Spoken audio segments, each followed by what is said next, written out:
उपस्थित भव्य आत्मा, एक ऐसा जन्म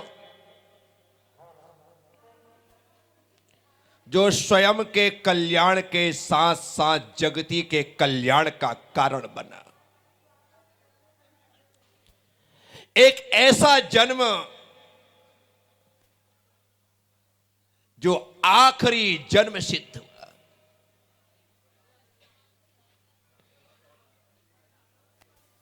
जन्म तो हमने भी लिया है,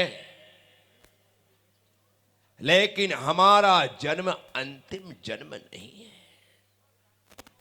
ना जाने अभी कितनी यात्रा शेष है, ना जाने अभी कितना भ्रमण शेष है,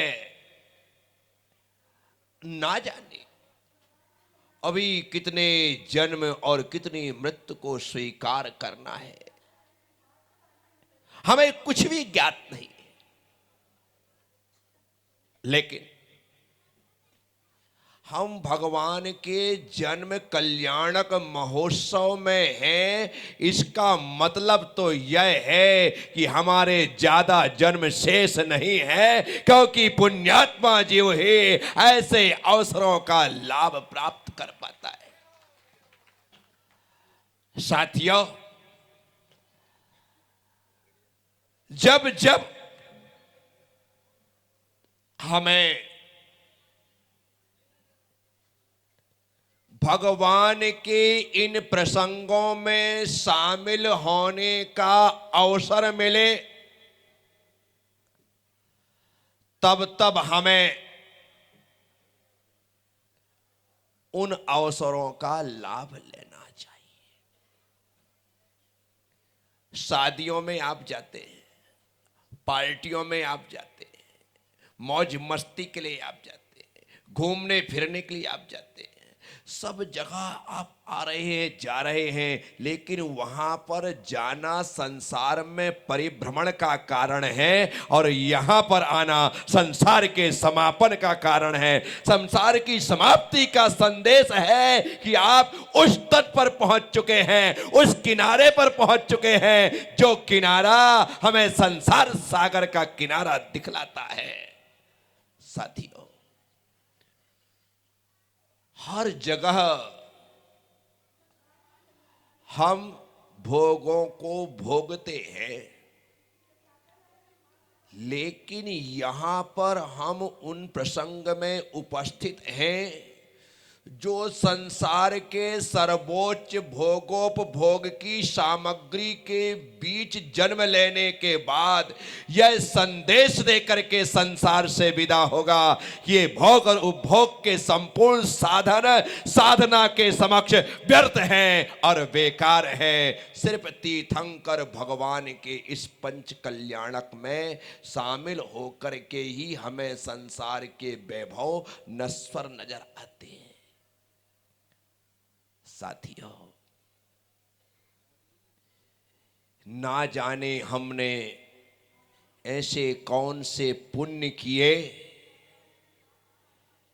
कि उस पुण्य की वजह से जिन कुल मिला, जिन धर्म मिला, जिन शासन मिला, गुरुओं की शरण मिली और धर्म श्रवण करने का यह अवसर मिला, बस यहां तक तो आपने दुर्लभताओं को प्राप्त किया है, धर्म श्रवण करने तक की स्थिति तो बन गई है। आज जन्म कल्याणक पर प्रभु से प्रार्थना करना कि हे प्रभु, धर्म श्रवण तक की दुर्लभता मिली है, अब इससे एक कदम आगे बढ़ो और धर्म ग्रहण करने की पात्रता मेरी आ जाए और मैं इस श्रवण किए हुए धर्म को ग्रहण करके, अनुसरण करके आपके चरण तक पहुंच जाऊं। क्योंकि श्रवण के बाद ग्रहण और ग्रहण के बाद चलते हैं चरण, तब जाकर के मिलती है भगवान की शरण। आप सोचो कि बिना ग्रहण किए भगवान की शरण मिल जाए तो संभव नहीं है। तो कहां पर हैं आप? हम धर्म श्रवण, धर्म बोलो श्रवण। इसके बाद अगला कदम धर्म ग्रहण। और जैसे ही धर्म ग्रहण करोगे ना तो तुम्हारे ग्रहों के सारे ग्रहण समाप्त हो जाएंगे। ग्रहों के सारे ग्रहण समाप्त हो जाएंगे और जैसे ही वो समाप्त होंगे कि आपके चरण चलने लग जाएंगे, आचरण ग्रहण कर लेंगे, आगे बढ़ेंगे। और जैसे ही इन चरण में आचरण आता है कि भगवान की शरण सरल और सहज हो जाती है, एकदम सहजता से प्राप्त होती है। तो आज हम सब लोग इस पावन प्रसंग पर यहां है। पूरा इंदौर शहर यहां पर है, आप ऐसा भी कहें तो कोई आश्चर्य नहीं है, क्योंकि हर जगह से, हर कॉलोनी से कोई ना कोई प्रतिनिधि बनकर के यहां है। गोमटगिरी से प्रारंभ करो तो वहां के लोग हैं, गोधा स्टेट आओ तो वहां से हैं, गांधीनगर आओ तो वहाँ से हैं, सिद्धार्थ नगर आओ तो वहाँ से हैं, एलन सिटी आओ तो वहाँ से हैं। ये सब जगह से लोग बढ़ते बढ़ते आगे आप यहाँ पढ़ोगे तो इस तरफ से तो आप लास्ट कहाँ चलना है जानरी जी, बस वहाँ तक है। इस तरफ जाओ तो राजेंद्र नगर तरफ है, यहाँ जाओ तो आप मिल एरिया से, सब जगह से लोग यहाँ पर हैं। और सिर्फ वे ही लोग आज यहां पर आए हैं जिनका पुण्य जागृत हुआ है, बाकी थोड़ी आ पाते हैं। पुण्यवान लोग ही आते हैं अशोक जी। आप सही समय पर आए, भगवान यहां पर जन्मे और तुम प्रकट हो गए। साथियों, मैं आप सबसे कहता हूं, कितने अच्छे समय में जन्म हुआ है हम लोगों का कि हमें हर साल इंदौर शहर में 4-6 जन्म कल्याणक देखने का अवसर मिलता है। इसे पुण्य मानना, इसे पैसे की बर्बादी मत मानना। क्या लोग कहते हैं कि ये सब का सब बर्बादी हो रही है, ये तुम्हारा पुण्य है कि ऐसे प्रसंगों में सम्मिलित होने का अवसर प्राप्त होता है। ना जाने कौन से जन्म कल्याणक में शामिल होकर के ऐसे परिणामों की विशुद्धि हो और हम साक्षात तीर्थंकर भगवान के जन्माभिषेक में कहीं सम्मिलित हो जाए, कोई भरोसा नहीं है। परिणामों में कब परिवर्तन आए कुछ नहीं कह सकते। तो इसलिए जो लोग इन सब कार्यक्रमों को, इन आयोजनों को व्यर्थ की बर्बादी बतलाते हैं, मैं उनसे कहता हूं, इतनी शादियां हो रही हैं, करोड़ों के खर्चे एक एक व्यक्ति करते हैं, कम से कम वहां जाकर के बोला करो कि भाई ये बर्बादी क्यों कर रहे हो। वहां तो हकीकत में पैसा नाली में जाता हुआ दिखाई दे रहा है। यहां तो हमारा जो पैसा है वो निश्चित रूप से उस तृष्णाली के ऊर्ध्वलोक में जाकर के बसने की तैयारी के लिए है। इसलिए इसे कभी भी बर्बादी मत कहना। अभी मनीष ने शानदार मंदिर बनाया गोधा स्टेट में, मार्च में पंचकल्याणा को। पैसा है तो बना लिया, नहीं नहीं नहीं नहीं नहीं नहीं, पैसे वाले थोड़ी बनाते हैं। इससे भी बड़े बड़े लोग इंदौर में होंगे, जिसका पुण्य होता है वो मंदिर का निर्माण करता है, वो पंच कल्याण करवाता है, वो करता है। पुण्य होना चाहिए, पैसे की कमी किसके पास है बोलो। आज की तारीख में सभी शहंशाह है, कोई किसी से कम नहीं है। लेकिन जिसके पैसे में पुण्य जग जाता है उसका पैसा परमात्मा के भवन का, परमात्मा के मंदिर का निर्माण करवाता है। तो साथियों, वो जमीन का टुकड़ा भी पुण्यवान होना चाहिए, वो ईंट, वो पत्थर, वो सीमेंट, वो गारा, वो भी पुण्यवान होना चाहिए। तुम्हारा वो पैसा, वो कौड़ी, वो धेला, वो भी पुण्यवान होना चाहिए, वही लगेगा। बाकी लगने वाला तो भगवान की कृपा से आप पर लक्ष्मी का वरद हस्त है। बोलो हाँ या ना, बोलो। भगवान की कृपा से लक्ष्मी का वरद हस्त है। अब जब उसका वरद हस्त तुम पर है तो इन हस्त का उपयोग प्रशस्त मार्ग में चलने के लिए करना, उस परमात्मा के पथ पर चलने के लिए करना। तो साथियों, बोलने के लिए तो बहुत सारी बातें, लेकिन मैं, तुम घड़ी देखो उससे पहले मैं देख लेता हूं क्या। परंतु वैसा मैं प्रवचन कभी करता ही नहीं हूं कि मेरे प्रवचन के बीच में कोई घड़ी देखे, क्योंकि लोगों को मुझे ही देखना पड़ता है। मैं बोलता ही ऐसा हूं, मैं क्या करूं, फितरत है, गुरुदेव का आशीर्वाद है, उनकी कृपा है कि अपनी सूरत शकल ही ऐसी है कि इसके अलावा लोग दूसरा देख ही नहीं पाते क्या। साथियों, बड़े आनंद से भर करके, बड़े मन से आप सब लोगों से कहता हूं कि जिस अवसर पर हम यहां आए हैं, जब जब ये अवसर मिले, हम लोगों को शास्त्रों में आदेश दिया है आचार्यों ने, कहीं पंचकल्याणक हो, कहीं समाधि हो और कहीं दीक्षा हो, तो समाज श्रीफल चढ़ाए ना चढ़ाए तुम बिना बुलाए पहुंच जाओ। हमारे लिए आदेश है। मनीष मान लो मुझे नहीं बुला रहा तो भी मैं पहुंच सकता हूं, क्या आऊंगा नहीं, पर मैं जा सकता हूं। मुझे बुलाओ ना बुलाओ, आचार्यों ने आदेश दिया है, श्री फल का इंतजार नहीं, क्योंकि वो पंच कल्याणक का प्रसंग है, वहां पर सबको आने की छूट है। सारा स्वर्ग यहां आ जाता है तो धरती पर रहने वाले लोग नहीं आएंगे क्या? सबको हमें आदेश दिया, समाधि पर पहुंच जाओ।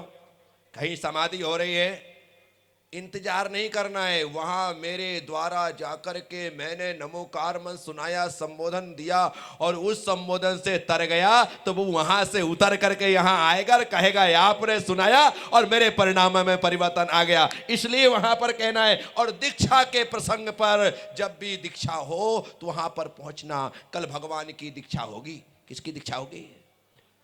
कल भगवान की दीक्षा होगी। जिसकी इच्छा है कि मेरी भी दीक्षा जीवन के अंत में ही सही लेकिन हो, तो कल भगवान की दीक्षा में भी आपको सम्मिलित होकर के लाभान्वित होना है कि हम उस दीक्षा के अवसर पर पहुंच करके वह पुण्य अर्जित करें। तो साथियों, सची इंद्राणी प्रसूति गृह में जाकर के एक मायामयी बालक को विक्रिया से निर्मित करके वहां पर मां के बगल में लेटा देगी, और लेटाने के पश्चात तीर्थंकर बालक को अपने हाथ में उठाएगी। देखना,